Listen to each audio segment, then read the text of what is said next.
የመንግስት መግለጫ እንደሚከተለው አነባለሁ። ኢትዮጵያ በሁሉም መስክ እንድታንሰራራ በበርካታ መስኮች ትኩረት ተሰጥቶ ርብርብ እየተደረገ ይገኛል። ከምንም በላይ ሰላምን ለማጽናት መንግስት በአንድ እጁ የሰላም ጥሪ በማስተላለፍ ለሰላም ዝግጁ የሆኑ ታጣቂዎችን ከግማሽ መንገድ በላይ ተጉዞ በመቀበል ወደ ማህበረሰባቸው ተቀላቅለው ሰላማዊ ህይወት እንዲመሩ በማድረግ በሌላ በኩል ደግሞ እስከ መጨረሻው ለቀጠለው የሰላም ጥሪ ምላሽ የማይሰጡ ታጣቂዎችን ውጤታማ በሆነ የህግ ማስከበር ዘመቻ ሰላምን ለማጽናት ስራውን በከፍተኛ ውጤት እያከናወነ ይገኛል።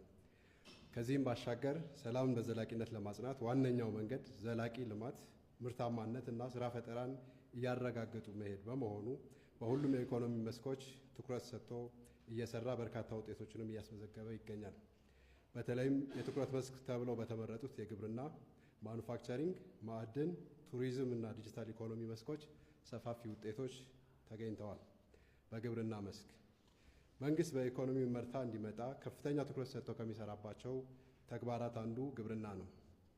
በዚህም የበጋና በልግ ወቅት የግብርና ስራዎች የስንዴ ምርታማነትን ማሳደግ፣ የአካባቢ ጥበቃም፣ የግብዓት አቅርቦትና የሌማት ትሩፋት ኢኒሼቲቮችና ሌሎችም በርካታ መርሃ ግብሮች በትግበራ ላይ ይገኛሉ።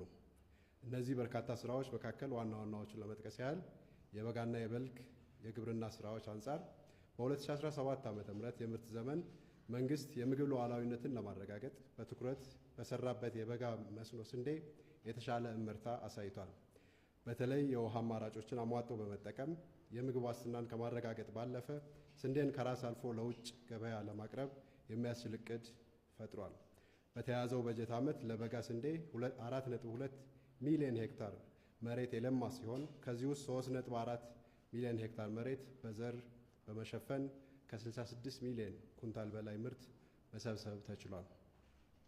የበልግ አዝመራ አብቃይ በሆኑ አካባቢዎች 2.2 ሚሊዮን ሄክታር መሬት በዘር በመሸፈን የተቻለ ሲሆን ከዚህም ውስጥ 235,000 ሄክታር በክላስተር ወይም ኩታገጠም የአተራረስ ዘዴ የተሸፈነ መሬት ነው። ኩታገጠም እርሻ ለምርታማነትና ገበያ የሚኖረው ድርሻ ከፍተኛ በመሆኑ በልግ አምራች በሆኑ የሀገሪቱ አካባቢዎች በዚህ ዓመት የተሻለ የዝናብ ሁኔታ በመኖሩ ጥሩ ምርት ይገኛል ተብሎ ይጠበቃል። በመሆኑም በቀሪው የበልግ ወቅት የሚከናወኑ ስራዎች ላይ ልዩ ትኩረት በመስጠትና መረባረብ ይጠይቃል። ባለፉት ወራት የነበረው የዝናብ መጠንና ስርጭት የበልግ ግብርና ስራዎችን ለማከናወን ተፋሰሶች በቂ ውሃ እንዲይዙ፣ ለአርብቶ አደሩና ከፊል አርብቶ አደሩ የመጠጥ ውሃ አቅርቦት እንዲሻሻልና የእንስሳት መኖ አቅርቦትም እንዲኖር ከፍተኛ ፋይዳ ነበረው። በቀጣይም የበልግ ወቅት የመጨረሻ ወር የዝናብ ስርጭትን